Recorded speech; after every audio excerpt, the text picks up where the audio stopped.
Halo, sudah ya? Oke. Oke, terima kasih sudah join tepat waktu di mata kuliah operating system di week ke-8 ini. Ya, seperti yang sudah Anda dapatkan informasinya di email, di week ke-8 ini kita akan membahas mengenai operating system Linux ya. Ya, jadi Linux ini merupakan operating system lain selain Windows yang bisa kita gunakan untuk mengadministrasi komputer kita. Nah, mengapa kita butuh untuk menggunakan operating system Linux? Kan sudah ada Windows. Kenapa kok kita pakai operating system Linux ya? Ini nanti saya akan jelaskan beberapa kelebihan ya. Mengapa kok kita butuh untuk mempelajari operating system Linux ya? Walaupun sudah ada Windows ya, tapi ada beberapa kelebihan yang dimiliki oleh Linux jika kita bandingkan dengan operating system Windows. Oke, sebelum masuk ke pembahasan materi week ke-8, kemarin waktu UTS kemarin saya janjikan untuk membahas ya untuk soal-soal UTS ya. Soal-soal UTS-nya sama kuisnya akan saya tunda untuk dibahas karena apa? Karena memang pembahasan kita di week ke-8 ini cukup banyak ya. Karena ada proses instalasi dan sebagainya. Tapi jangan khawatir untuk kuis sama UAS akan tetap saya bahas tapi tidak di pertemuan kali ini. Nanti akan saya jadwalkan lagi untuk pembahasan jawaban soal UTS sama kuis.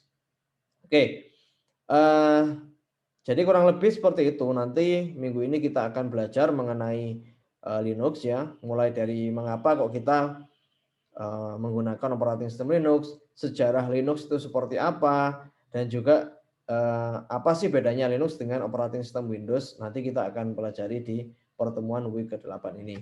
Oke, tidak perlu berlama-lama, langsung saya share screen aja terkait dengan materi kita di week ke-8 ini.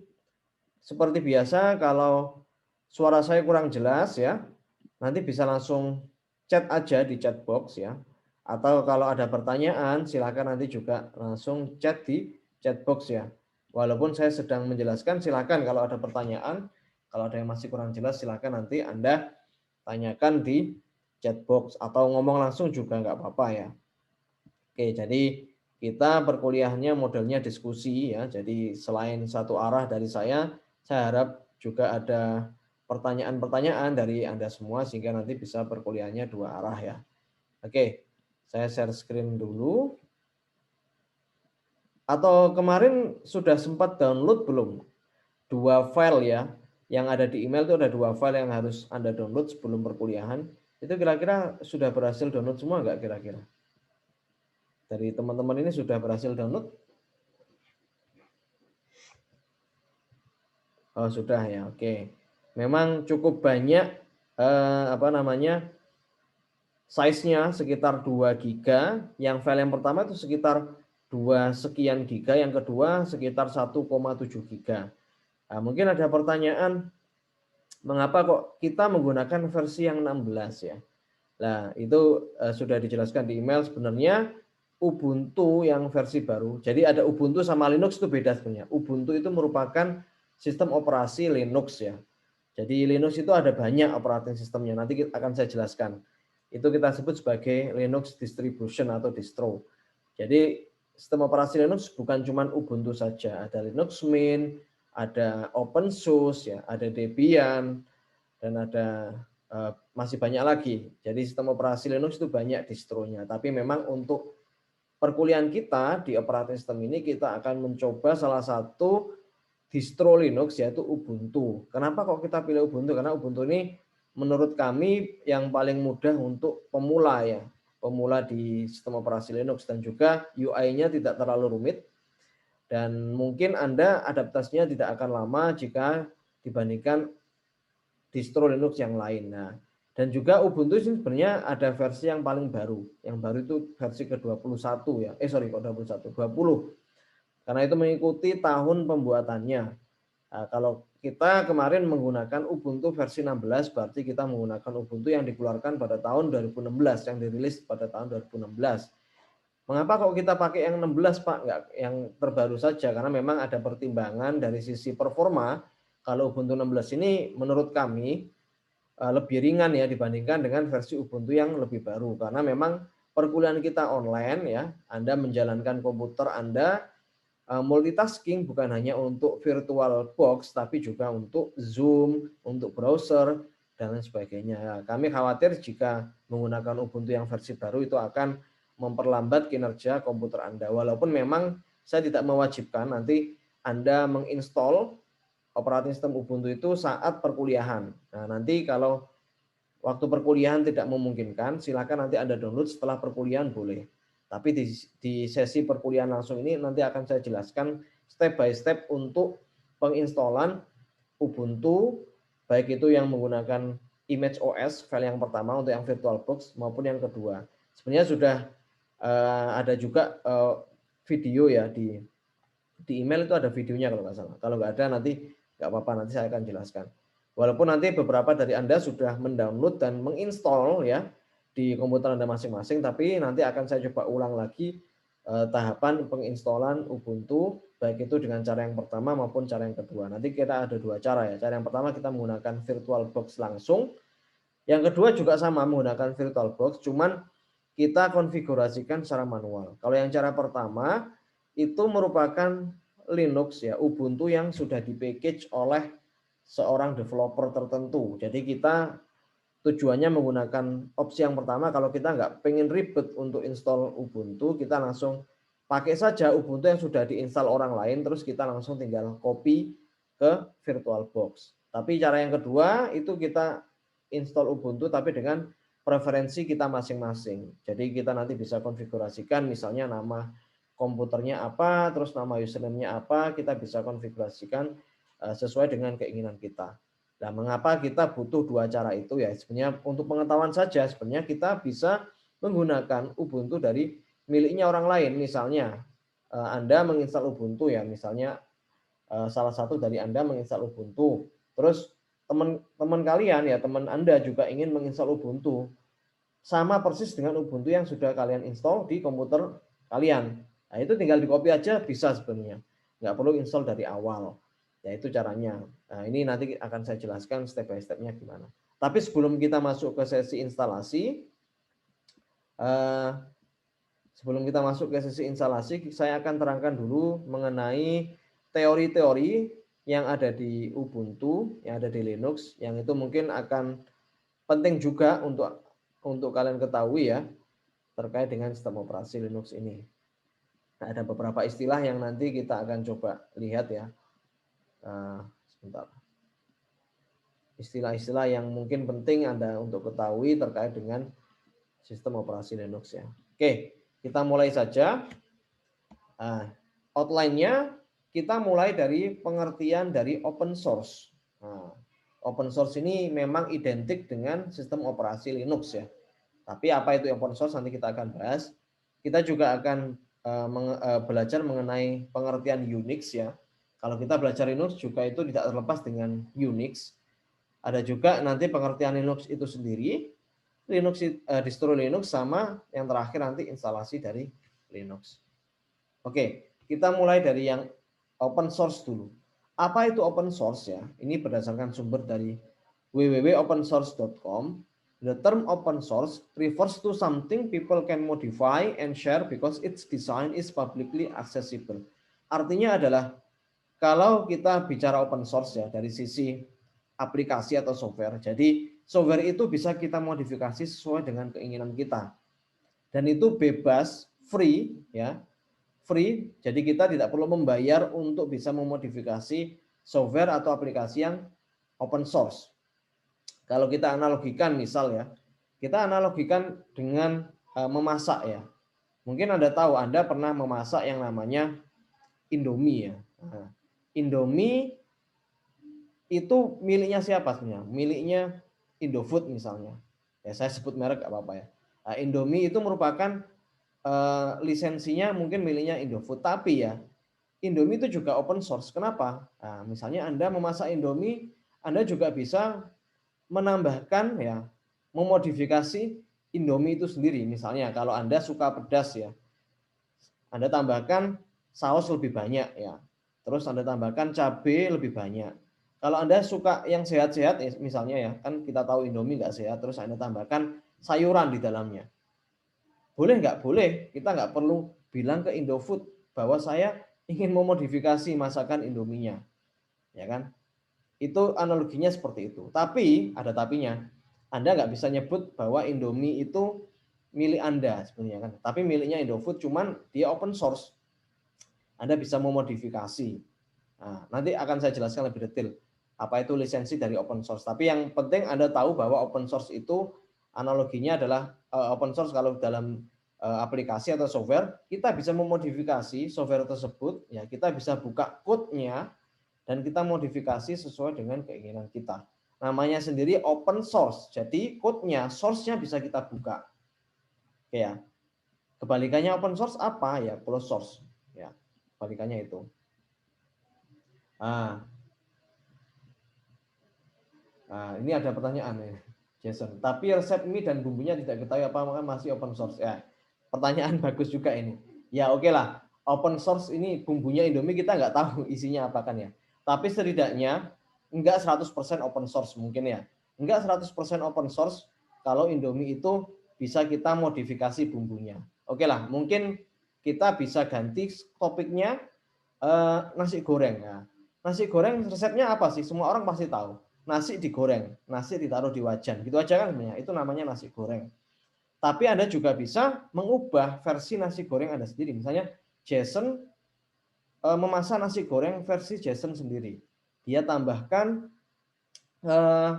cabai, tambahkan saus, tambahkan kecap versi Jason sendiri. Tapi ya resepnya nasi goreng ya yang paling basic adalah nasi kita masukkan di wajan terus kita goreng gitu kan ya. Nah, mungkin saya coba ganti case tadinya nasi goreng. Kalau Indomie ya memang ada bagian yang close source ya, yaitu apa namanya bumbunya, yang bumbu yang ada di di bungkusnya itu memang kita nggak bisa tahu ya bumbunya apa. Kalau tahu kan memang itu resep rahasianya dari Indomie. Tapi kalau nasi goreng, kalau misalnya kita analogikan dengan nasi goreng itu resepnya pasti orang tahu kan ya, nasi dimasak ya udah.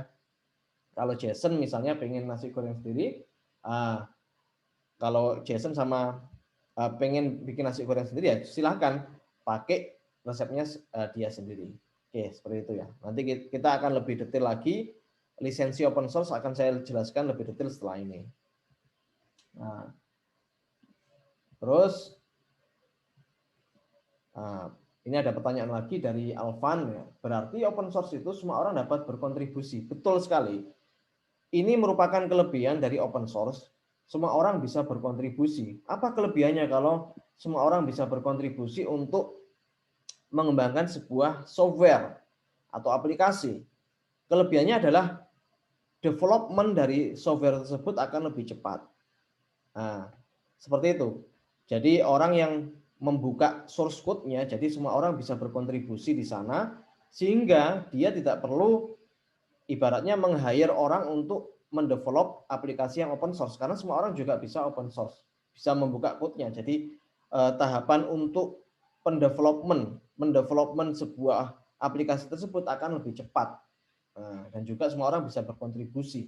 Itu kelebihannya. Mungkin kalau Anda sekarang baca artikel ya, baca-baca artikel yang ada di internet sekarang ya, yang kalau berita terbaru sekarang kalau nggak salah ya, itu kemarin saya baca tentang terkait Tesla. Mungkin Anda tahu Tesla, mobil Tesla yang miliknya Elon Musk itu memang beberapa hak patennya, ya kan, hak kekayaan intelektualnya itu memang dibuka. Jadi semua orang boleh menggunakannya. Karena tujuan dari Elon Musk waktu itu ingin mendevelop mobil Tesla itu lebih cepat.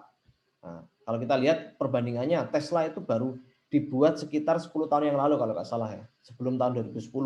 Tapi dalam waktu 10 tahun dia bisa bertransformasi menjadi perusahaan otomotif yang cukup maju, cukup terkenal, dan cukup sukses juga dibandingkan dengan kalau kita bandingkan dengan Toyota ya. Toyota juga perusahaan manufaktur mobil yang cukup terkenal juga ya. Tapi kalau kita lihat perbandingannya dengan Tesla, Tesla lebih cepat perkembangannya gitu kan ya. Karena memang beberapa yang saya baca, saya nggak tahu detailnya gimana, ada beberapa paten yang dia openkan. Jadi semua orang bisa berkontribusi di sana. Nah, sehingga memang lebih cepat pengembangannya. Oke, kita kembali lagi ke Unix ya. Nah, kalau Mac OS dan Windows ini closed source, betul. Karena kita nggak bisa modifikasi ya code-nya ya, yang ada di Mac OS maupun di Windows. Oke, kita masuk ke Unix ya. Sebelum mengenal jauh tentang Linux, kita wajib mengetahui tentang Unix terlebih dahulu. Karena Unix ini ada kaitannya sama Linux. Unix adalah sistem operasi proprietary, perangkat lunak yang dimiliki secara eksklusif oleh pihak tertentu, yang dikembangkan oleh Pusat Penelitian Bell Labs pada tahun 1970 oleh Ken Thompson, Dennis Ritchie, dan sejumlah pengembang lain. Jadi sebenarnya Linux itu terinspirasi oleh sistem operasi Unix ya. Jadi Unix itu ibaratnya adalah operating system yang sudah ada sejak tahun 1970, tapi dia proprietary. Proprietary itu bukan open source, jadi dimiliki oleh pihak tertentu. Kalau kita ingin menggunakan ya kita harus membayar lisensi terlebih dahulu. Tapi Linux ini ya dia terinspirasi oleh Unix ya. Dia mungkin mengcopy ya, bukan mengcopy ya, tapi istilahnya membuat sistem operasi yang mirip dengan Unix, tapi dia tidak mengambil lisensinya Unix dan dia mengembangkan operating system sendiri yang sampai sekarang ini menjadi sistem operasi Linux. Nah, karena Unix ini adalah perangkat lunak proprietor, Unix tidak tersedia secara gratis, juga tidak open source. Ya, untuk mengembangkan Unix harus mendapat izin atau lisensi dari Bell Labs ya. Kalau kita ingin memodifikasi code-nya, terus kita ingin buka code-nya, sebenarnya harus mendapatkan izin dari Bell Labs itu sendiri. Jadi istilahnya kalau kita ingin memodifikasi dengan versi kita nggak boleh publikasikan milik kita itu, karena memang harus mendapatkan izin terlebih dahulu dari Unix, dari Bell Labs. Nah, Linux ini berpikir sebaliknya, pengembang Linux. Jadi dia ingin membuat sistem operasi mirip dengan Unix, tapi dia bisa open source. Nah, ini ada yang namanya GNU. GNU adalah ya, GNU Linux ya. Sekarang Linux ada tambahannya di depannya ada GNU-nya. Apa itu GNU Linux? Adalah sebuah sistem operasi open source yang disebarluaskan secara gratis di bawah naungan lisensi GNU GPL. Sebenarnya Linux ini awalnya ada GNU-nya. Apa itu GNU itu? GNU itu merupakan lisensinya. Walaupun Linux itu open source, tapi dia juga punya lisensi. Nah, lisensinya miliknya GNU. Software ini merupakan turunan Unix ya. Jadi Linux ini merupakan turunan Unix yang bekerja di berbagai jenis hardware komputer. Lisensi GNU GPL memberikan program lengkap beserta sumber kodenya atau source code-nya. Oke, GNU GPL ini merupakan lisensi. Nanti saya akan jelaskan lebih detail. GNU itu merupakan panjangan GNU not Unix. Rekursif ya, artinya apa sih GNU itu? Stands for apa ya? Kepanjangan dari GNU itu apa sih? Ya GNU not unique ya. GNU gitu kan ya. Kalau kita pikir apa sih GNU? Kepanjangannya nggak ada sebenarnya. Ya ini GNU not Unix. Jadi dia kayak rekursif. Nah, tujuan dari GNU ini menciptakan sistem operasi Unix-like yang gratis dan dikembangkan sejak tahun 1984. Nah, informasi lebih detail tentang GNU Anda bisa lihat di link ini. Jadi GNU ini yang memegang lisensinya Linux. Walaupun Linux itu open source, dia juga punya lisensi. Tapi lisensinya adalah copyleft. Oke, nanti akan saya jelaskan. Nah, ini. GNU adalah lisensi yang bebas digunakan, yang menjamin kebebasan pengguna untuk menjalankan, mempelajari, membagikan, dan memodifikasi software. Nah, lisensi ini awalnya ditulis oleh Richard Stallman dari Free Software Foundation atau FSF untuk proyek GNU. Nah, GPL ini adalah lisensi copyleft, yang berarti bahwa karya turunan hanya dapat didistribusikan di bawah ketentuan lisensi yang sama. Jadi kalau Anda ingin memodifikasi operating system Linux ya, atau ya Linux ya, kita menggunakan GPL, lisensinya copyleft. Jadi kita bebas, kita bisa memodifikasi, ya kan, tanpa harus membayar, tapi tetap lisensinya miliknya GPL. Jadi Linux itu kalau Anda ingin membuat distro Linux ya, Anda ingin membuat operating system Linux sendiri, ya tetap nanti lisensinya miliknya GPL. Tapi Anda bebas, Anda bisa memasarkan. Cuman harus menyertakan namanya GPL, GNU GPL. Oke. Oke, itu hanya sejarah saja sebenarnya yang mungkin Anda butuhkan untuk ketahui. Nah, ini sejarah Linux. Pada tahun 1983 yang menemukan GNU lisensi GNU ini adalah Richard Stallman. Dia menciptakan sistem operasi Unix-like mirip dengan Unix secara gratis. Nah, sebagai bagian dari pekerjaan ini, dia juga merilis GNU General Public License atau GNU GPL. Jadi istilahnya kalau tadi Unix itu merupakan lisensi yang berbayar, lisensi yang berbayar. Kalau ingin memodifikasi buatan Unix ya kita harus mendapatkan izin dari Bell Labs yang membuat Unix itu sendiri. Tapi kalau GNU kita bebas modifikasi tanpa harus minta izin dulu ke GNU GPL. Bedanya seperti itu. Sama kayak nasi goreng ya. Nah, nasi goreng itu ya GNU GPL. Sebenarnya kita juga nggak tahu. Penemu nasi goreng, nenek moyangnya nasi goreng itu siapa kita nggak tahu kan ya. Kita bisa modifikasi. Kita bisa modifikasi nasi goreng itu sesuai dengan keinginan kita. Tapi tetap saja nama nasi goreng itu tetap ada di nama makanan kita. Ya kan? Misalnya tadi nasi goreng miliknya Jason. Nah, nasi goreng versi Jason. Nasi goreng itu tetap nggak dihilangkan kata-katanya. Oke, seperti itu. Nah, ini tahun 1987 ada Andy Tenenbaum menciptakan sistem operasi Unix-like, ya, mirip dengan Unix, untuk komputer PC dan PC AT IBM yang disebut dengan Minix. Nah, tetapi desain 16-bit Minix ini tidak diadaptasi dengan baik ke fitur 32-bit dari arsitektur Intel 386 yang semakin murah dan populer untuk komputer pribadi saat itu. Nah, ini memang ada juga pengembang dari Unix ya, Unix-like ya. Ini André Tannenbaum, kalau Anda lihat bukunya banyak sekali di operating system. Dia juga berusaha untuk membuat sebuah operating system. Ya, sama kayak Unix-like juga. Cuman dia memang tidak populer ya, sehingga memang tidak diadaptasi dengan baik ke fitur 32-bit dari arsitektur miliknya Intel 386 gitu.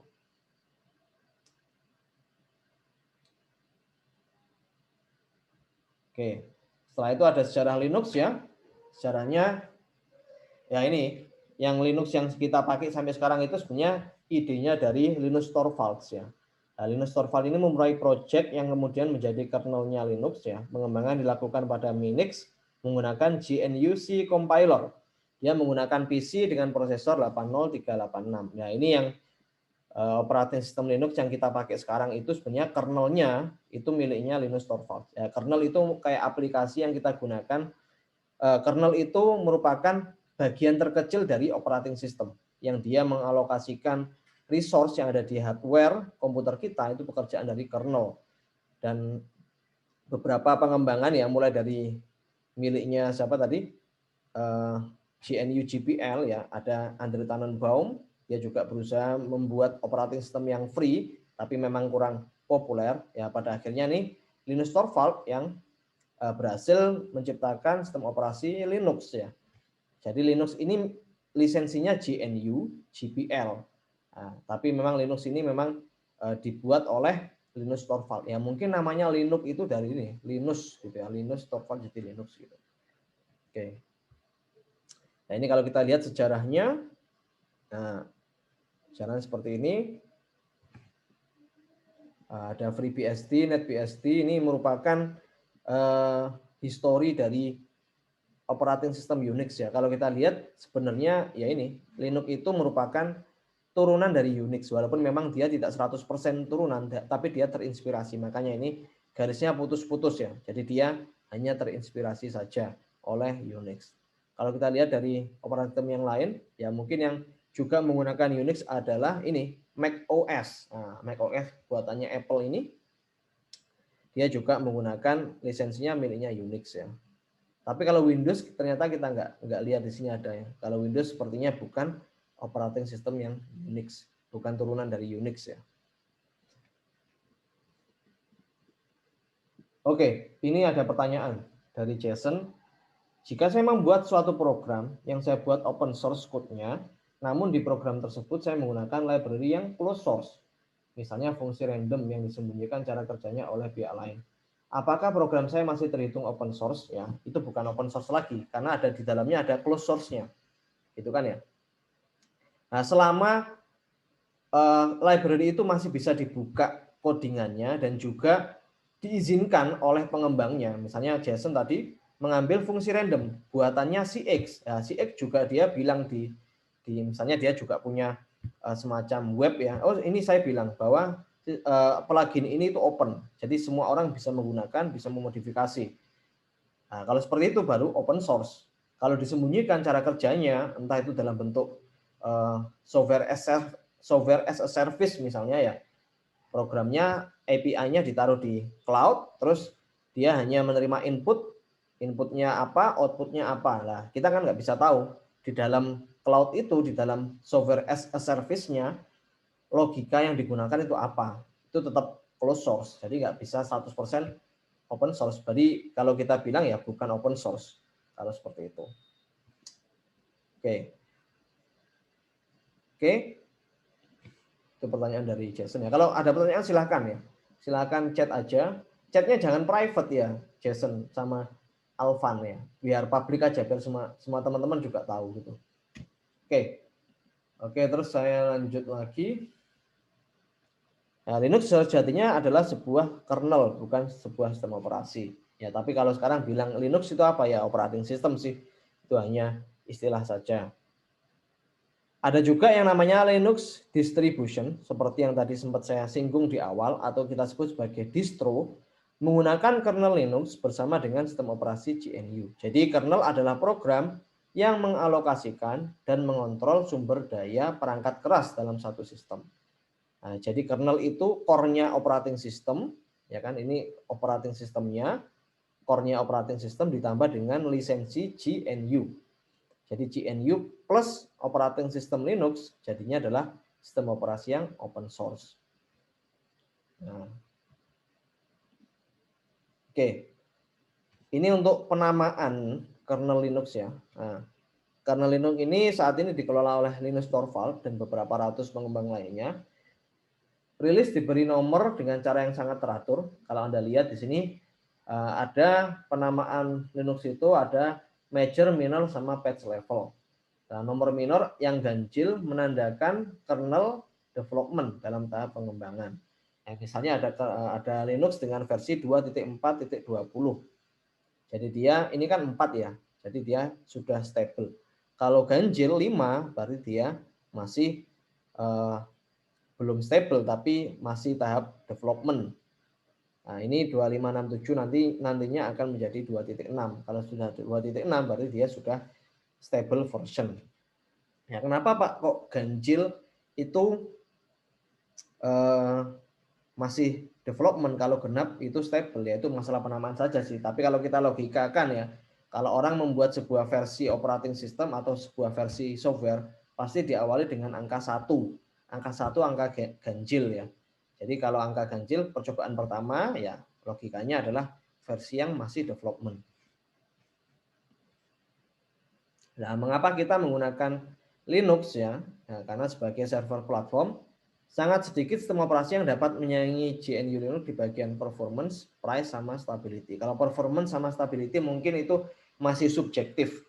Tapi kalau dari sisi harga, price, nah ini yang objektif. Karena memang kalau kita menggunakan operating system Linux ya kita nggak perlu membayar.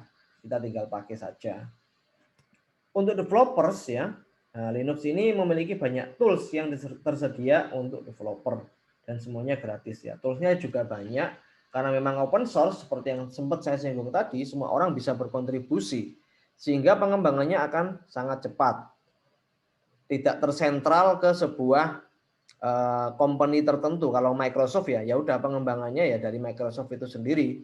Jadi kita harus menunggu update dari Microsoft. Tapi kalau untuk yang Linux ini karena semua orang bisa berkontribusi ya kita bisa mendapatkan versi atau tools yang lebih cepat ya dan itu tersedia untuk developer, semuanya juga gratis. Untuk pengguna biasa ya it's fun. Kalau ingin tantangan, ingin challenge ya, saya ingin coba sih jadikan operating system Linux sebagai main operating system saya, operating system utama saya sehari-hari untuk daily kegiatan sehari-hari ya it's fun karena memang ya operating system Linux itu beda kan sama Windows kan ya. Yang biasa pakai Windows ya pengen ubah pakai Linux ya itu opsional ya. Ya it's fun aja. Oke. Keuntungannya Linux tidak berbayar alias gratis ya. Mempelajari Linux berarti mempelajari Unix dan Unix adalah platform server terbesar di dunia. Komunitasnya sangat aktif dan membantu. Kalau Anda lihat di Google banyak ya blog-blog atau community yang membahas tentang Linux ya, karena memang open source sehingga memang aktif developernya, sehingga dukungan sangat cepat ya. Ya ada tetapi lebih sulit untuk digunakan daripada Windows. Karena kalau Anda terbiasa sebelumnya menggunakan Windows, kalau kita beralih ke Linux ya, itu ada beberapa yang perlu kita harus ketahui karena memang salah satunya ini proses instalasi tidak dilakukan secara otomatis seperti Windows. Kalau Anda menginstal aplikasi di Windows tinggal double klik di executable filenya, klik 2 kali next finish, sudah selesai. Tapi kalau di Linux ini ada beberapa aplikasi yang untuk installnya nggak bisa otomatis seperti di Windows, tapi kita harus installnya lewat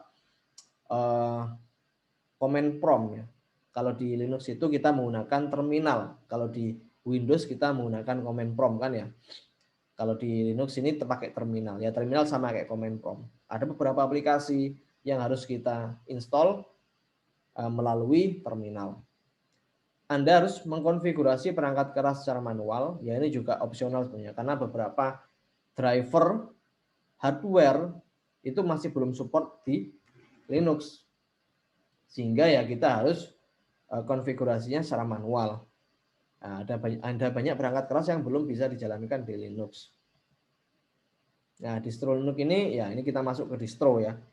Distro Linux, singkatan dari distribusi Linux, adalah Linux yang dibuat dengan memaketkan program tertentu berdasarkan source yang ada dan dikemas sedemikian rupa sehingga mempunyai tampilan atau fitur yang berbeda-beda sesuai dengan keinginan si pembuat distro. Jadi Linux itu banyak sekali distronya. Ubuntu itu merupakan distro Linux. Sebenarnya ada distro yang lain selain Ubuntu, seperti Linux Mint, OpenSUSE, Debian, Fedora, dan lain sebagainya.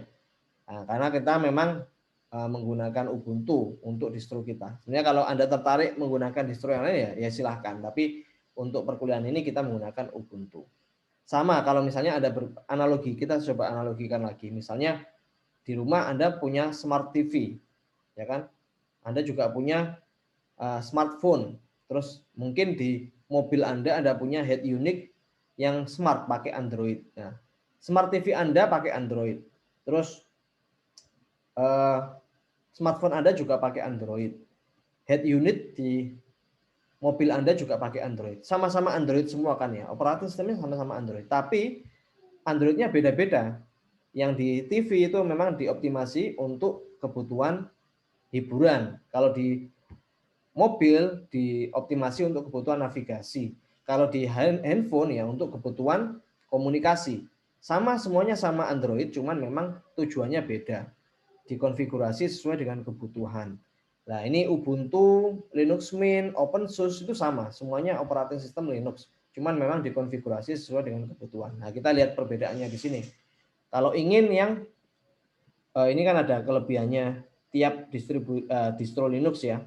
Misalnya Arch Linux ini dia kelebihannya dia di bagian security, performance sama cutting edge ya. Cutting edge itu apa saya juga orang tahu. Nah, ini sama customize itu lebih tinggi dibandingkan Debian misalnya. Dibandingkan Linux Mint. Kalau Linux Mint ini performanya nggak cukup bagus. Ya kan? Dia fokusnya bukan di performa, tapi di hardware sama di desktop ya. Kalau Ubuntu yang kita pakai, ya kita bisa lihat di sini dia kelebihannya di bagian hardware. Jadi ada beberapa hardware yang sudah support di operating system Ubuntu. Security-nya juga bagus, ya. Tahapan instalasinya juga mudah. Performance-nya yang memang kurang ya jika kita bandingkan dengan Debian ataupun Arch Linux ya. Ya.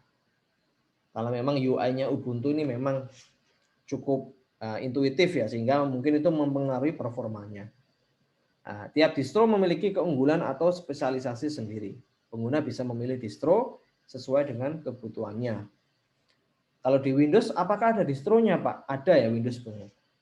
Windows Server sama Windows 10 itu kan beda kebutuhannya. Kalau Anda ingin membuat sebuah komputer server, ya lebih cocok menggunakan Windows Server dibandingkan Windows 10 karena fitur-fitur yang dimiliki oleh Windows Server lebih banyak. Tapi semuanya juga sama, operating sistemnya Windows. Nah, ini distro Linux ya. Nah, popularitasnya kita coba lihat ini diambil tahun 2018. Kita coba lihat sekarang yang yang terbaru itu, yang peringkat 1 itu apa? Yang populer. Nah, sekarang yang populer ternyata MX Linux ya. Saya juga belum pernah nyoba MX Linux ini. Nah, ini banyak sekali ya, bermacam-macam sekali distro Linux itu. Ubuntu ada di peringkat ke-6. Nah, Min peringkat ketiga. Nah, ini bisa kita lihat. Ada operating system Linux yang namanya kayak nama lambang negara kita, Garuda ya. Coba kita lihat. Dia developernya apakah orang Indonesia ya? Oh enggak ya. Ini garudalinux.org ya. Forumnya ini. Nah, kita coba lihat forumnya. Jadi di mana ini? Nah, di distrowatch.com ya. Distrowatch.com ini ada list berbagai macam distro Linux ya. Dan dia juga menampilkan informasi popularitas dari Linux ya. Oke, ini ada. Nah, ini kan ada banyak ya, apa namanya, istilahnya komunitasnya, grup-grup komunitasnya. Nah,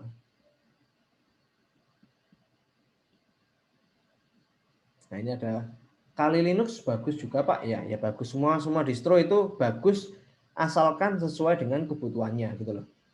Bagus atau enggak subjektif. Kalau memang kebutuhannya lebih mengarah ke fitur tertentu ya kita gunakan Linux yang sesuai dengan kita. Nah, jadi seperti itu. Nah, ini Kali Linux ya, ada di peringkat 25. Kalau kita lihat di sini, Kali Linux kelebihannya apa sih? Ya, ada nggak di sini? Oh, nggak ada ya. Dia kelebihannya biasanya dioptimasi untuk apa? Nah, ini kalau kita lihat di sini ya, Kali Linux ya, itu sebelumnya namanya Backtrack ya. Backtrack is a Debian-based distribution with a collection of security and forensic tools. Ya, kalau Anda tertarik untuk IT forensik misalnya di bagian keamanan atau jaringan ya kan, Anda bisa menggunakan Kali Linux. Nah, kategorinya ini untuk data rescue ya, pengamanan data, forensik ya, live medium, Raspberry Pi sama security. Nah, ini Anda bisa download di sini. Ya, kalau tertarik untuk install distro-distro yang lain selain Ubuntu silahkan. Tapi untuk perkuliahan ini saya menggunakan Ubuntu karena Ubuntu itu istilahnya yang standar ya. Operating system Linux yang standar lah dan banyak komunitasnya juga banyak. Oke. Nah, ini kita kembali lagi. Nah, ini tampilannya. Ini Kali Linux ya ini ya. Kayaknya kayak gini kan itunya. Lambangnya ya. Kali ya. Ini Ubuntu, ini Linux Mint. Nah, ini distro apa ini yang ini? Tampilannya bisa berubah-ubah ya. Kalau ada update. Oke. Kita akan menggunakan salah satu distro Linux yaitu Ubuntu. Ubuntu adalah salah satu distro yang memiliki banyak komunitas dan kemudahan dalam menggunakannya. Distro ini cocok untuk pemula. Nah, ini cara install Ubuntu. Kalau kita pakai virtual machine ya, pakai VirtualBox bisa. Nah, ini ada dua cara yang akan saya jelaskan ya. Cara yang pertama kita install dari awal atau from scratch. Yang kedua, kita install OS dari sebuah image OS yang diberikan. Jadi cara yang kedua ini cara yang mudah sebenarnya karena kita cukup mendownload operating system Ubuntu ya yang menggunakan VirtualBox ya. Jadi kita tinggal klik 2 kali nanti akan otomatis diinstal tanpa harus mengkonfigurasikan. Nah, ini saya akan coba jelaskan cara yang satu sama cara yang kedua. Nah, cara yang kedua ini mudah sebenarnya. Kita tinggal klik 2 kali aja. Nah, mungkin saya lebih cocok jika saya coba demokan untuk cara install yang kedua. Cara yang kedua. Nah, ini kalau Anda download kemarin, Anda akan mendapatkan ini. Bentar. Anda akan mendapatkan mana ya? Downloadnya.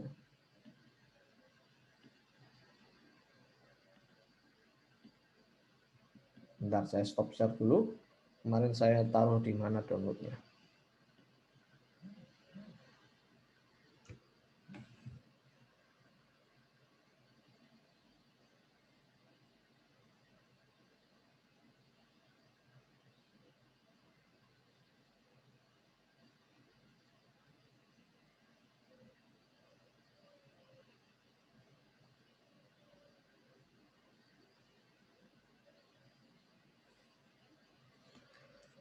Oh, kok aneh ya, kemarin saya download kok hilang sekarang.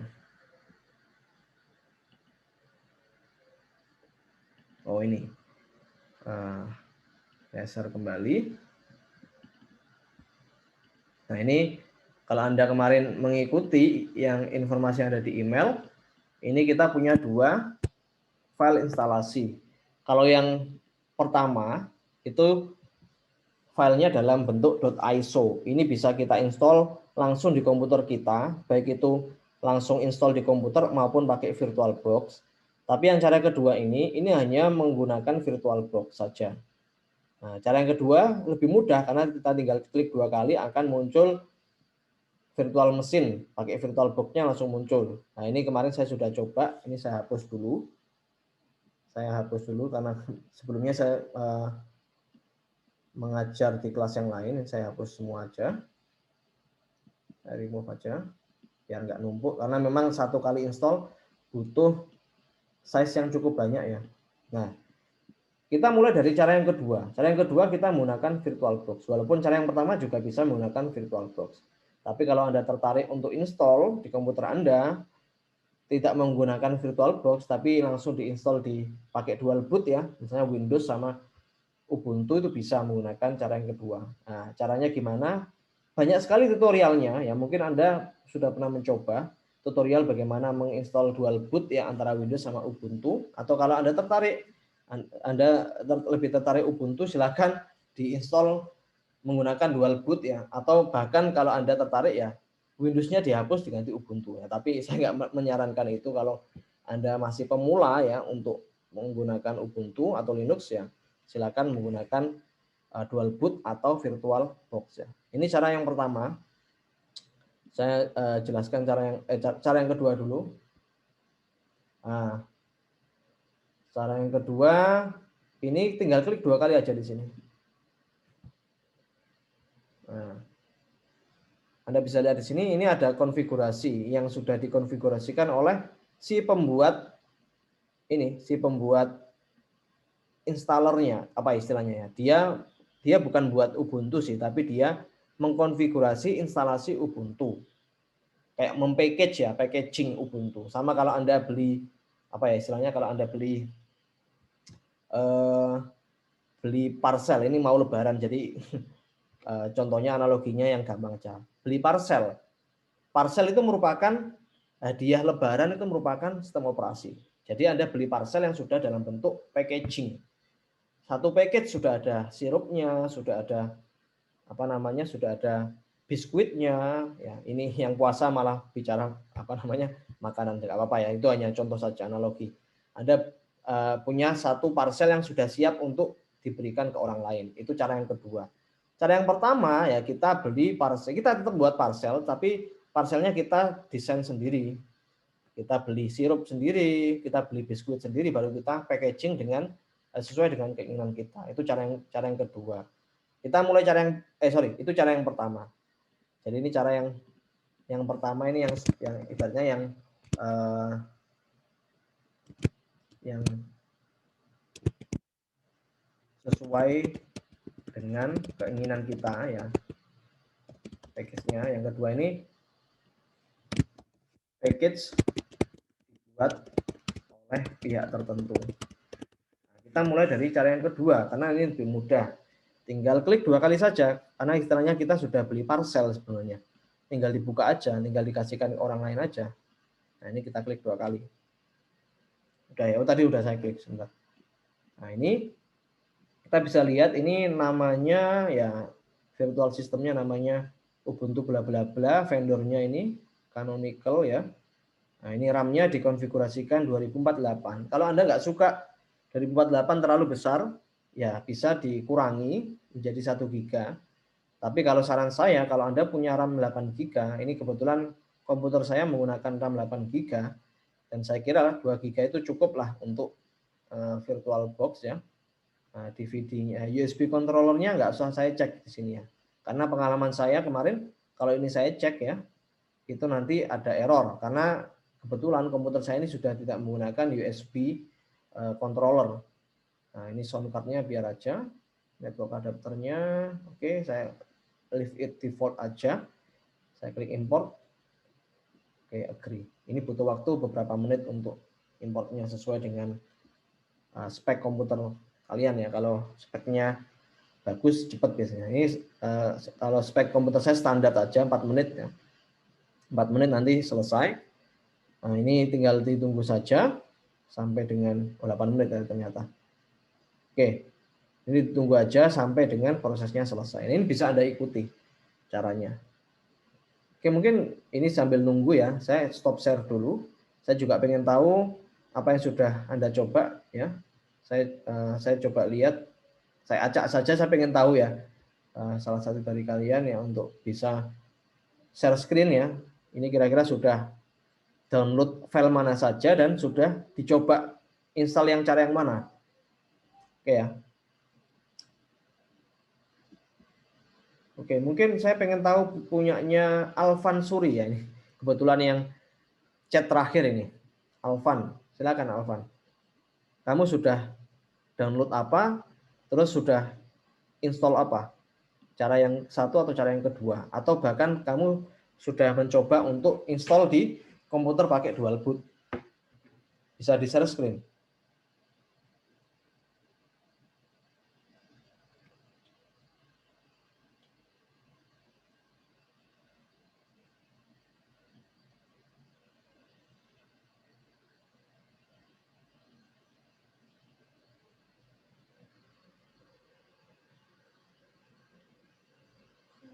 Alvan, dengan suara saya Alvan ya. Bisa share screen aja.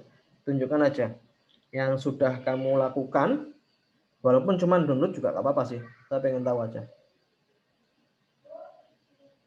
Oke.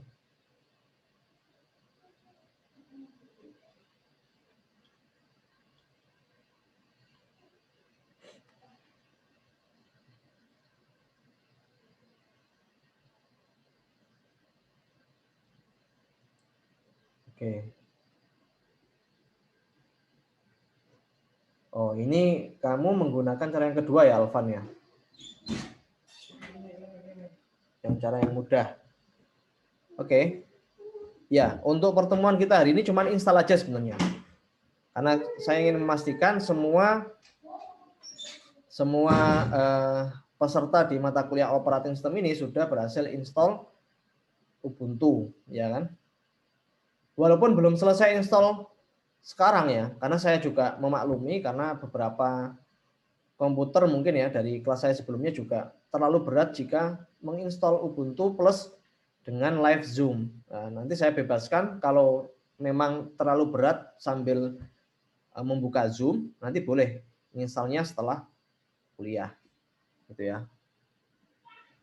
Oke, oke cukup Alvan, terima kasih sudah ditunjukkan ya, ternyata sudah berhasil install ya. Oke, saya apresiasi kalau Anda sudah mencoba sebelum perkuliahan karena berarti Anda tertarik untuk mendalami operating system yang Linux. Ya, mic-nya mati Alvan. Saya nggak dengar suara kamu. Suaramu nggak kedengaran. Oke. Terima kasih. Bisa stop share Alvan.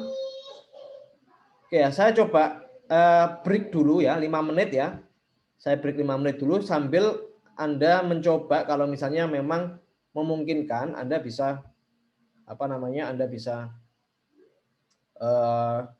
install ya dengan cara yang kedua, cara yang mudah di komputer Anda. Nah, setelah itu nanti coba nanti saya akan lihat kembali setelah break ya. Jadi saya break dulu 5 menit. Oke, nanti kita kembali lagi pukul 10.45 ya. Oke. Sambil dicoba-coba ya, teman-teman yang lain ya.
Oke, sudah 5 menit ya. Tapi nggak apa-apa, ini sambil saya kasih waktu saja lagi, sambil nunggu teman-teman yang lain mungkin ya, untuk install. Oke, saya coba tunggu lagi nggak apa-apa ya, 5 menit kayaknya terlalu cepat ya. Untuk load-nya saja butuh waktu 8 menit tadi komputer saya. Oke, jadi saya tambahkan 5 menit lagi ya. Oke.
Oke, sudah dicoba ya.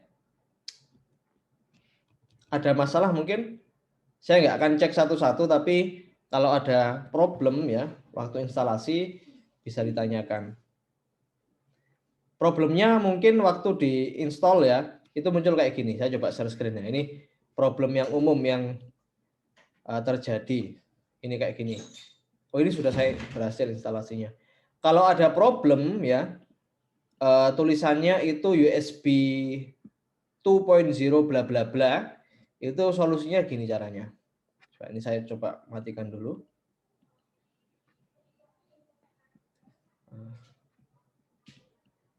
Oke, ini saya buka ya. Ini kalau ada problem di bagian USB-nya, ini silakan diklik di instalasinya tadi, di pilihan instalasinya, terus klik settings, terus dipilih di bagian ports ya. Sorry, kok ports mana ya tadi? Sebentar.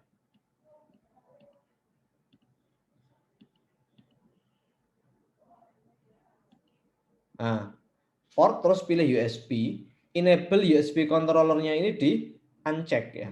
Kalau memang ada problem di sana. Karena ini nggak ada problem karena waktu di awal tadi USB portnya sudah saya uncheck. Problem yang kedua, kalau ada kata-kata network bla bla bla, ya kan? Itu silakan dipilih attach to-nya jangan bridget adapter, tapi NAT saja. Nah, kalau sudah seperti itu, kemungkinan nanti bisa jalan. Oke ya. Ini saya coba jalankan lagi.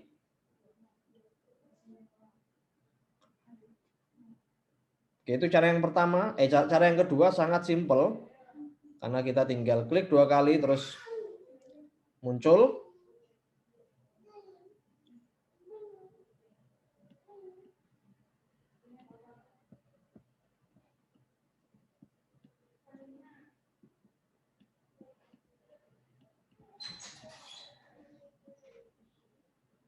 Ini masih loading ya.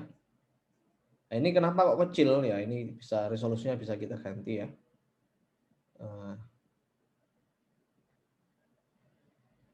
Ini resolusinya saya scale saja biar agak besar, 200%. Nanti kalau pengen resolusinya diganti di menunya di Ubuntu-nya ya. Tapi ini hanya untuk instalasi saja. Nanti kita bahas waktu nanti kita membahas fitur-fitur di Ubuntu ya. Ini kan kita yang penting berhasil install dulu. Kalau sudah nggak ada problem baru kita masuk ke mencoba fitur-fitur yang ada di Ubuntu. Oke, ini sudah jalan. Oke, ini cara yang pertama ya. Ini kita nanti bikin lagi cara yang kedua. Oke, ini bisa biarkan aja. Cara yang kedua ini kalau Anda lihat di slide ya. Ini kebetulan yang bikin slide ini adalah Pak Felix ya dari kelas KP yang lain. Ini menggunakan VMware ya. VMware sama VirtualBox sama ya. Bentar. VMware sama VirtualBox sama. Sama-sama tools untuk virtual machine, membuat komputer virtual di komputer kita. Nah, Anda bisa menggunakan VMware boleh, menggunakan VirtualBox juga boleh, bebas ya. Nah, kalau saya menggunakan VirtualBox karena memang VirtualBox itu free, gratis ya. Kalau VMware ini saya belum pernah nyoba. Saya pernah nyoba tapi sudah lama waktu itu. Itu dia versinya trial. Nah, saya takut kalau nanti install ya, nanti khawatir kalau di tengah-tengah perkuliahan tiba-tiba nanti trialnya habis. Nah, sehingga nanti kita nggak bisa lanjutkan lagi Ubuntu yang sudah kita istilahnya sudah kita oprek-oprek gitu kan ya. Nah, ini saya sarankan menggunakan VirtualBox saja. Kalau VirtualBox gimana Pak caranya? Ini kan di slide pakai VMware ya. Sama saja caranya waktu kita install Windows di VirtualBox gitu kan ya. Ini saya coba stop dulu ya. Ini saya stop dulu aja. Biar nggak terlalu berat ini. Ya berat sekali ini. Agak lemot. Oke, ini saya close aja dulu. Oke. Kalau ada pertanyaan silakan. Ini ada pertanyaan kayaknya. Bentar.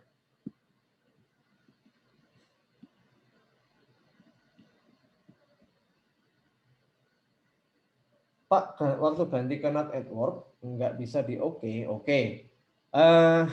Coba di share screen, Stephen. Silakan. Di share screen aja dulu. Share screen ya. Saya stop share dulu. Silakan coba di share screen, kita coba lihat bareng-bareng.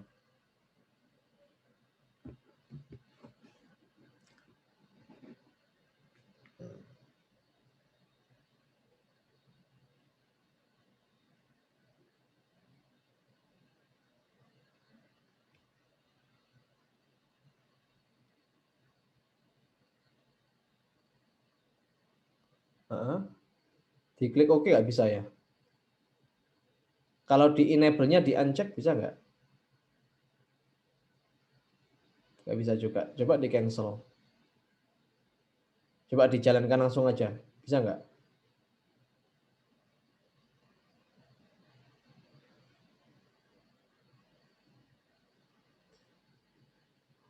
Change network setting, coba diklik.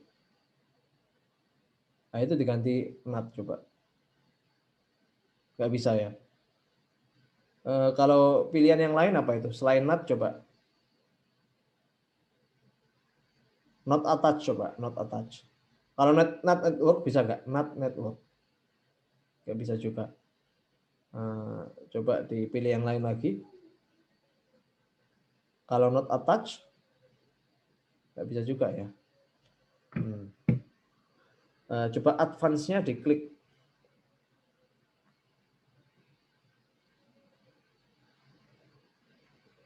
Kalau adapter 2-nya diklik bisa nggak? Yang atas. Nggak bisa ya. Coba diklik not attached itu diklik lagi.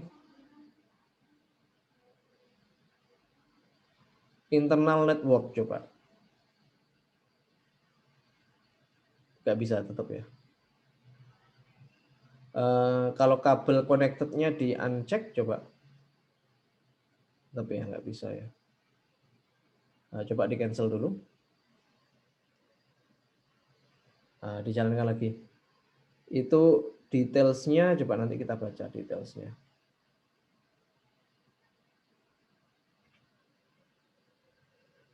Jalankan lagi coba.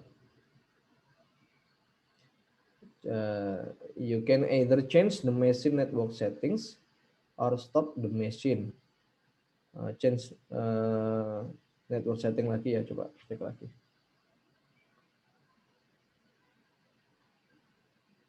Kalau itu yang name-nya yang real text itu loh. Real text-nya diganti bisa nggak? Kalau yang itu yang paling bawah sendiri coba. Nggak bisa tetap ya. Kalau yang nomor 2, aneh ya. Enggak.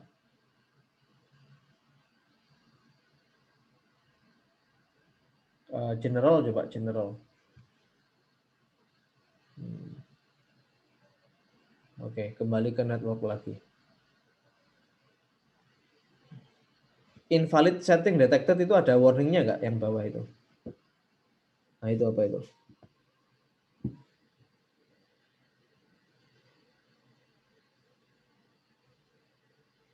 It is not supported by the host system. It should be disabled in order to start the virtual system. System acceleration page. The USB controller emulation is not currently enabled in. Okay. Kalau yang USB-nya coba diklik USB. Oh, udah di disable ya. Oke, kembali ke network lagi. Yang invalid setting tadi coba.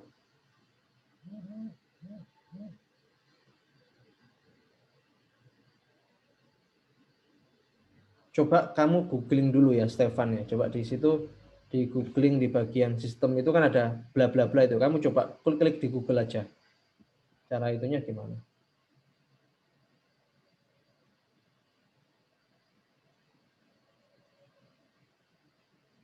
Oke. Ini ada yang mau tanya. Permisi Pak, saya mau tanya sama Austin ya. Kenapa unallocated disk yang udah saya buat tidak terbaca di Ubuntu-nya ya? Pas saya ingin buat dual boot.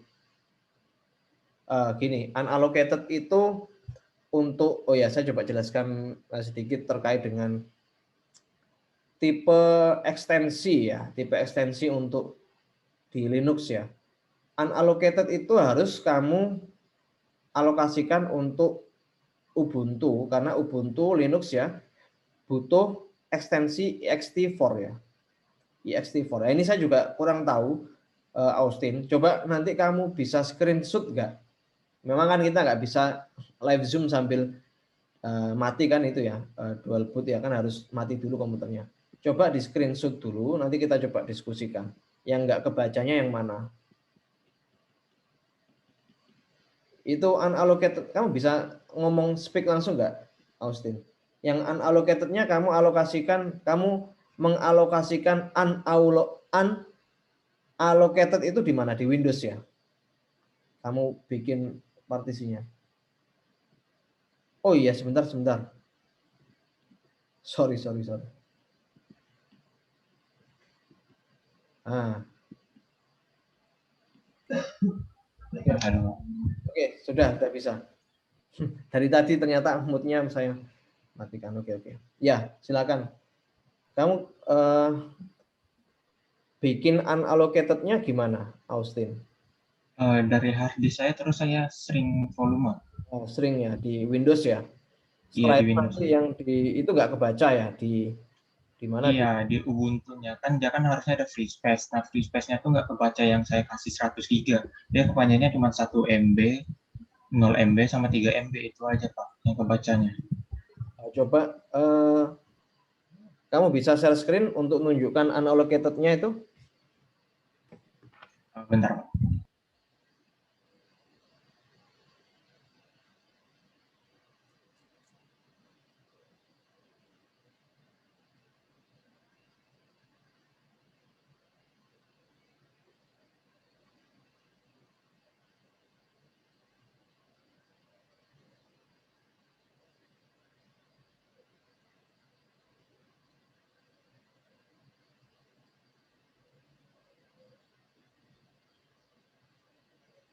Oke, yang unallocated itu ya.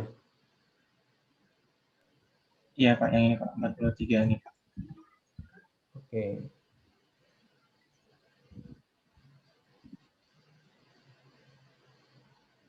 Oke.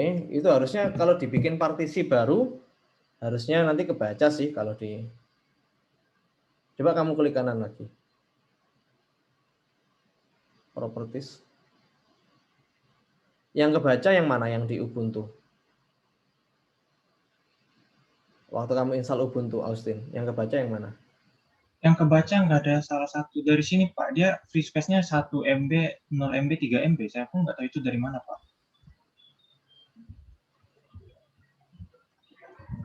Yang free space-nya aja Pak.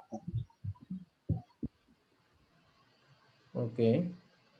Kalau menurut saya sih harusnya unallocated itu kebaca sih harusnya ya. Tapi memang di sini nggak kebaca ya. Kalau kamu kalau misalnya dialokasikan untuk sebentar saya tanya lagi. Yang kebaca yang mana tadi? Yang 100 MB itu kebaca. Yang 100 MB itu enggak Pak. Dia Yang cuma kebaca kebaca yang mana? 1 MB, Hah? 3 MB, sama 0 MB. Oh gitu. Kok aneh ya?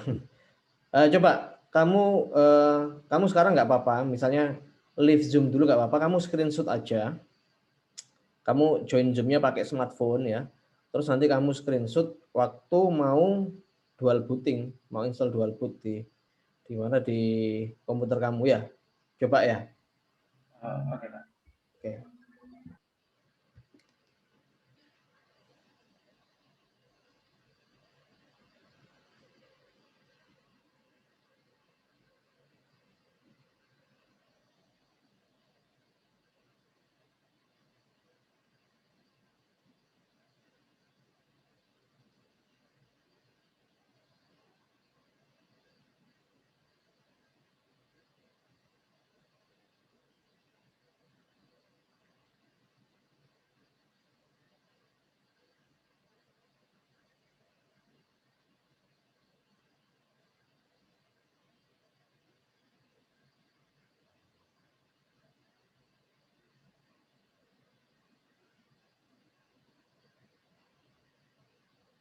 Oke, bentar. Kalau ada pertanyaan silakan ya.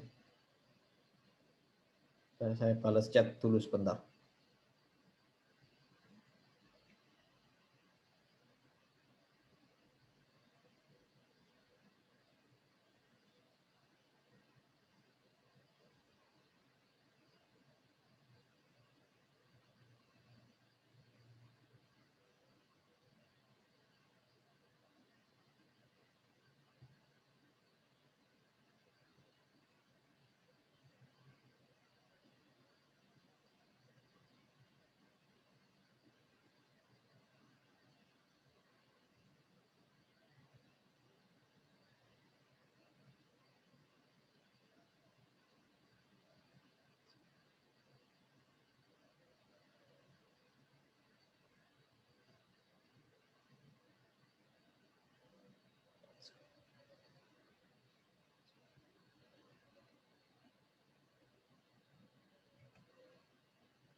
Oke, sebentar.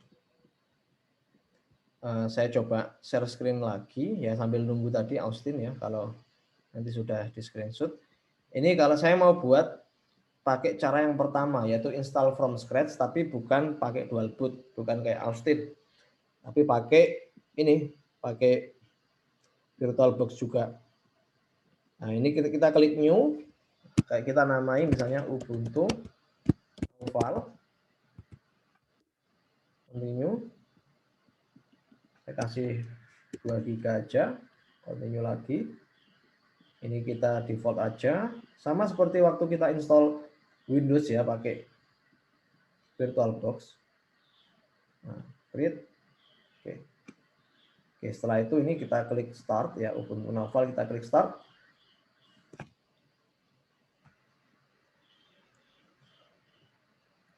Nah, ini kita pilih ISO-nya kita pilih dari ISO yang kita download. Nah, kita klik add. Nah, ini Ubuntu 16.04.7 yang 1,7 GB. Ini kita klik open. Choose start. Sudah selesai. Oke, ini sambil nunggu proses instalasi, saya coba buka di YouTube. Banyak sekali ya tutorial untuk dual booting Ubuntu dengan Windows. Dan memang mungkin caranya bisa berubah-ubah karena versi Ubuntu itu ya bermacam-macam ya.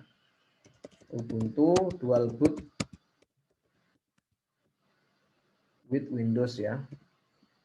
Caranya banyak sekali, nanti bisa dicari.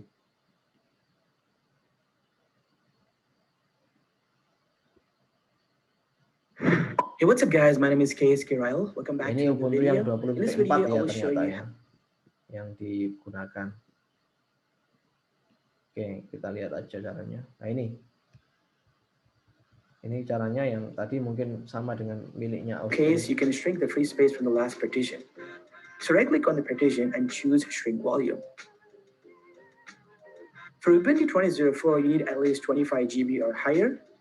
Now in this case, I'm going to allocate a 30 GB of free space for Ubuntu Linux. Now as you can see, the free space is showing us unallocated, which is where we will be installing Ubuntu in a moment. Step number 4, installing Ubuntu. Now go ahead and reboot your computer. While rebooting your PC or laptop, press F10 on your keyboard to open the boot menu. Now in here, you can select your drive name. In this case, it is showing my drive as SanDisk. Option to boot Ubuntu Live Setup. You can only use this boot menu option if your pen drive is not. Next up in this section, I would choose the normal installation. Now when you're inside the live setup of Ubuntu, go ahead and click on this install button option, then choose the language. So in this case, I'm going to use English as my default language, and then click on next. Now for keyboard layout, choose English United States as default option. Next up in this section, I would choose the normal installation that installs all of the basic tools. For now, I'm going to uncheck this option to speed up the installation process. Now make sure you tick this option to install any third-party media codecs as well as graphic drivers and Wi-Fi drivers. then click. Second option helps brand new hard drive. You can also use an experimental ZFS option for Ubuntu 20.04. For those who are installing Ubuntu on a separate drive, this option would be helpful. For now, I will be using the drives and the free space which we have created in Windows. We're going to use this free space to create two partitions for Ubuntu. Ini harusnya kebaca ya. Ini free space-nya kebaca. Ini mungkin bisa dijadikan referensi juga yang tertarik untuk install ya. Yang tertarik untuk install Ubuntu pakai dual boot.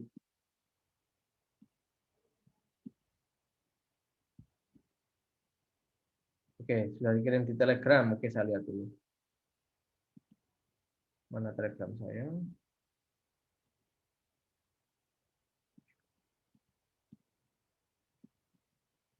Oke, ini mungkin bisa jadikan referensi ya untuk dual boot.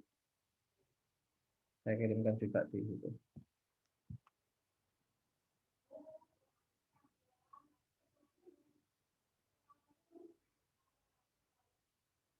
Oke, nggak kebaca ya. Free space 0 MB.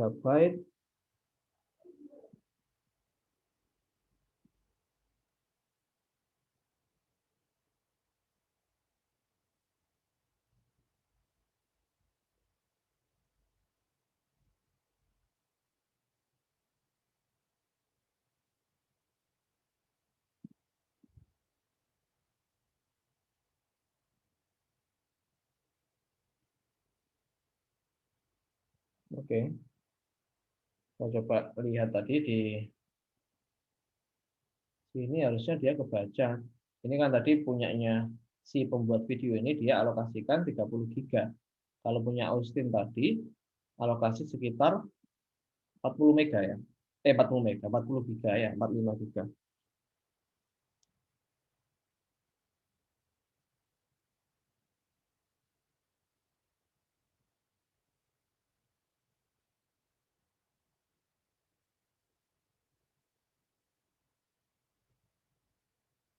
Oke. Oke, nanti kita coba bahas lagi ya. Nanti saya coba cari solusinya. Austin, saya coba nanti googling, kamu juga nanti googling gimana caranya. Nanti saya akan coba cari juga solusinya. Nanti kalau problemnya ketemu bisa kita sharing di Telegram ya. Oke, sementara ini kita coba install dulu yang menggunakan VirtualBox. Tapi kalau tertarik ya saya memang harapannya sih tertarik kalau Anda memang tertarik untuk install pakai dual boot ya lebih menarik kan. Tapi saya ingatkan hati-hati kalau install pakai dual boot ya kalau Anda salah mempartisi nanti ada kemungkinan isi dari hard disk Anda akan terhapus. Nah, itu Anda harus ikuti step by step-nya secara seksama. Ini kalau saya kira ini yang saya share ini cukup jelas ya untuk instalasi Ubuntu pakai dual boot di Windows. Nanti silakan Anda ikuti cara yang ada di sini. Dan untuk untuk instalasi pakai dual booting ini kuncinya hanya waktu partisi sebenarnya. Kalau partisinya udah benar, harusnya tinggal install aja sama kayak di VirtualBox ya. Oke. Ini penginstalannya tinggal next saja sebenarnya ya ini ya. Saya coba view, saya scale dulu. Nah ini kita install Ubuntu. Nanti saya akan coba juga untuk dual boot di komputer saya ya.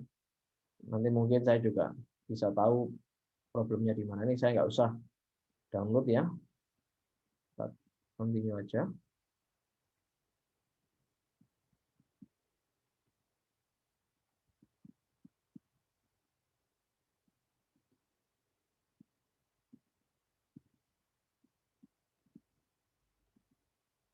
Oke, ini install now saja langsung karena memang saya di VirtualBox ini hanya ada satu partisi kan ya. Jadi memang saya nggak perlu memilih partisi mana yang saya gunakan untuk install Windows maupun Ubuntu karena bukan dual boot ya. Jadi langsung aja.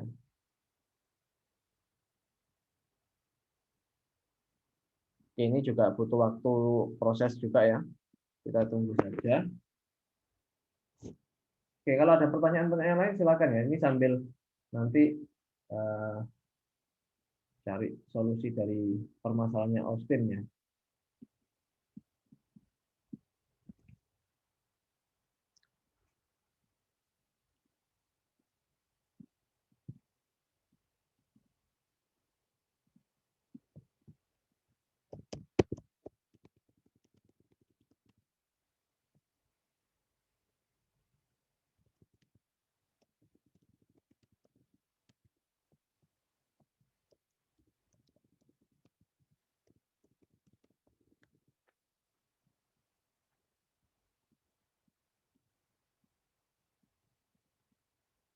Ini tinggal ikuti aja, continue sampai finish ya.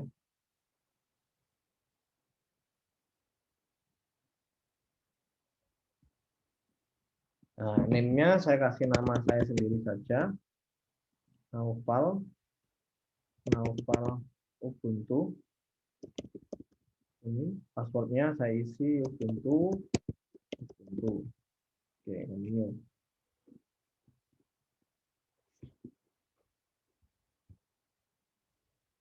Oke, ini tinggal tunggu saja prosesnya.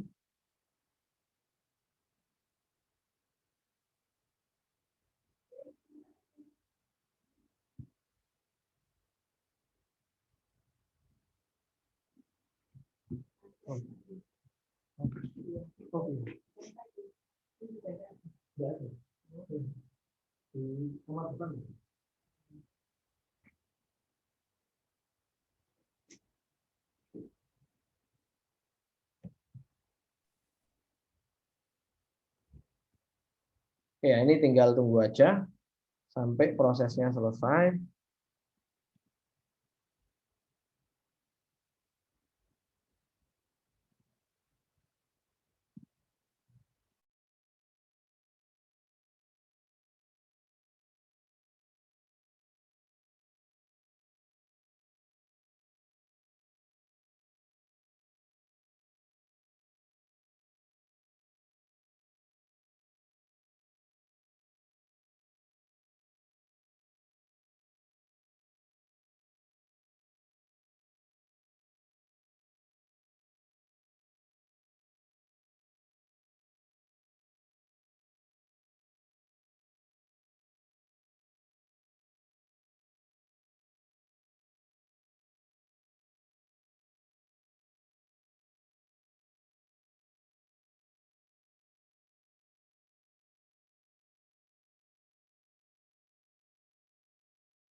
Ini kalau ada pertanyaan silakan ya. Ini sambil nunggu proses instalasinya selesai.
Oke, ini instalasinya sudah selesai di komputer saya ya.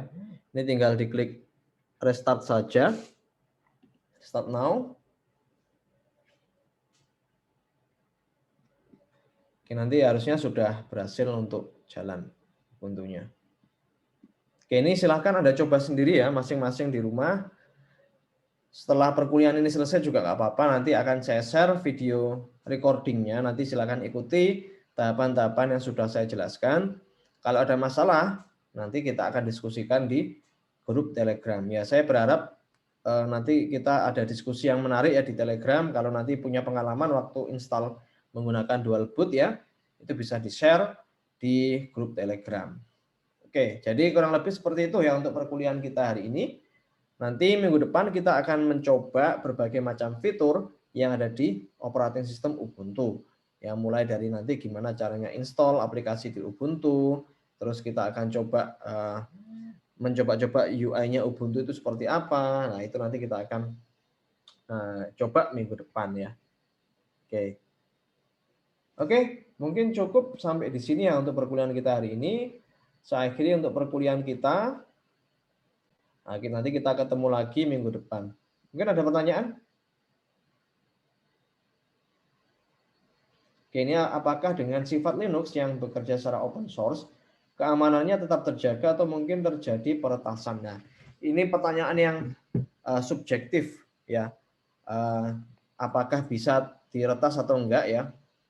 Karena kalau kita lihat beberapa tadi operating system Linux ya, kalau ingin security yang kuat itu bisa memilih Kali Linux ya. Kalau Ubuntu memang dari security-nya masih kalah dibandingkan dengan Kali Linux ya. Itu tapi tergantung hackernya juga gitu loh. Kalau hackernya memang menemukan celah ya kan. Walaupun closed source pun Windows pun ya, itu pun ada bugs di sana ya. Ada celah yang bisa diambil oleh hacker walaupun itu closed source gitu kan ya. Kalau open source apakah juga ada kemungkinan celah untuk diretas ya? Itu kalau saya bilang risiko pasti ada. Semua operating system, semua sistem itu pasti ada risiko atau celah yang bisa diretas. Ya, itu memang subjektif. Kalau memang ingin meminimalisir risiko terjadinya peretasan di operating system Linux ya, walaupun open source ya, Anda bisa memilih operating system Linux yang memang fokus ke bagian keamanan atau security seperti Kali Linux ya. Debian itu memang dia security-nya lebih baik dibandingkan dengan Ubuntu. Nah, jadi untuk meminimalisir risiko seperti itu. Oke, ada pertanyaan lagi?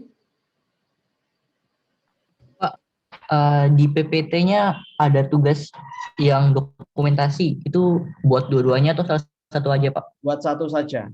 Ya, yang apa namanya yang install from scratch ya. Kalau Anda menginstal pakai dual boot juga boleh didokumentasikan. Kalau installnya pakai VirtualBox juga boleh. Tapi yang cara yang pertama, yang cara Linux from scratch ya, bukan cara yang tinggal klik 2 kali. Gitu ya Benhard ya. Sorry, Benhard ya tadi ya. Ya, oke. Makasih, Pak. Oke, ada lagi pertanyaan? Pak, tapi kalau saya pakai Met Ubuntu nggak apa-apa Pak, bukan yang Bapak kasih itu. Kenapa? Sorry. Saya pakai Met Ubuntu nggak apa-apa Kakak, Pak, bukan yang itu Bapak kasih OS-nya tuh. Beda. Apa? Tadi bisa ditulis namanya apa? Distronya.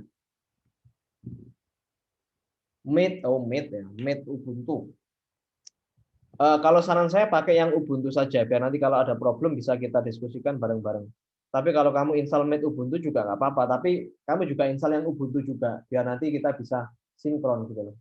Yang Mate Ubuntu buat kamu eksplorasi, yang Ubuntu untuk perkuliahan kita di kelas. Gitu.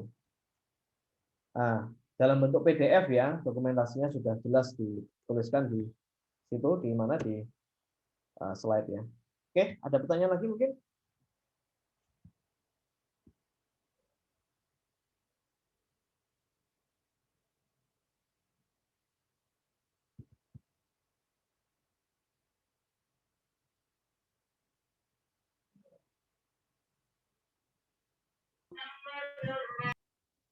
Oh, satu lagi Pak, apakah Ubuntu bisa diinstal di tablet? Ini kalau mungkin Anda tertarik untuk install Ubuntu di tablet itu, harusnya saya dulu pernah melihat tutorial ya di YouTube itu ada tablet yang diinstal pakai Ubuntu. Ya, kalau kita bicara bisa atau enggak, ya bisa-bisa saja selama tabletnya support sama Ubuntu. Kita coba lihat di YouTube itu banyak sekali. Kalau kamu tertarik ya, itu bisa ada sebenarnya Ubuntu untuk tablet ya. Saya juga dulu pernah sempat, bahkan ada yang install Ubuntu di Android loh dulu. Bentar.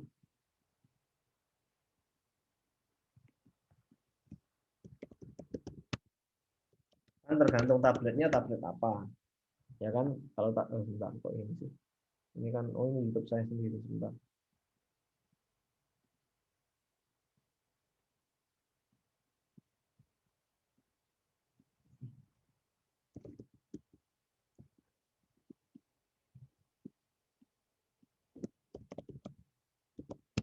Kalau tablet mungkin lebih spesifik ya, tapi kalau kita Ubuntu on Android smartphone mungkin lebih banyak itunya. Ini ada. Ya ini tapi kan harus itu ya, ngoprek gitu ya.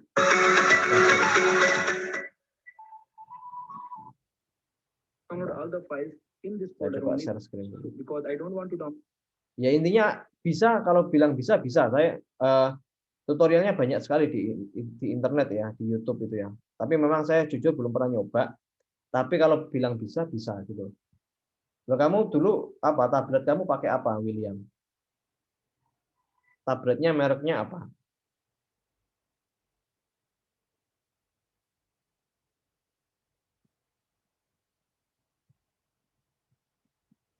Bisa chat aja tabletnya. Android. Oh, enggak, maksudnya manufakturnya Samsung kah atau Huawei kah atau yang lain kah?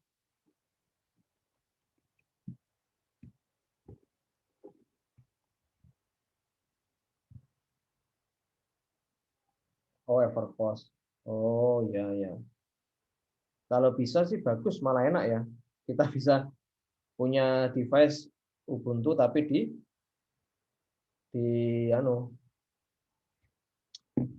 di tablet ya. Ya itu menarik sih. Nanti kalau memang kita masih punya waktu ya, kita nanti coba oprek-oprek ya, operating system Ubuntu itu diinstal di device mana. Tapi memang kita nggak punya alatnya. Kalau kita kuliahnya offline gitu, mungkin di kampus ada alatnya, ada tablet yang nganggur kalau nggak salah di kampus itu. Ya, nanti kalau memang kita sudah kuliahnya offline bisa kita coba-coba ya. Ya, tapi tabletnya sudah rusak ya. Tablet keluaran pertama, apa namanya, merek Evercross ya. Ya memang mungkin usia ya udah lama jadi udah rusak. Oke, ada pertanyaan lagi sebelum saya akhiri?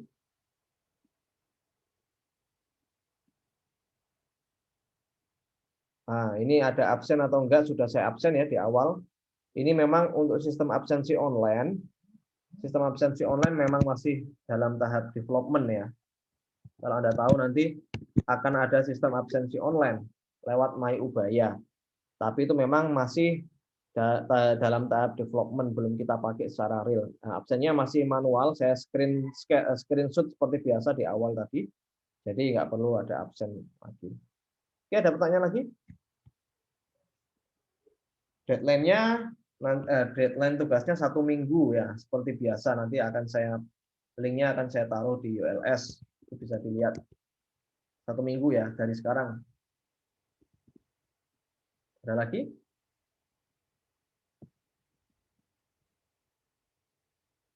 Oke, nggak ada ya. Kalau nggak ada, saya akhiri untuk perkuliahan kita pagi hari ini. Selamat pagi. Terima kasih atas kehadirannya. Nanti kita ketemu lagi minggu depan. Selamat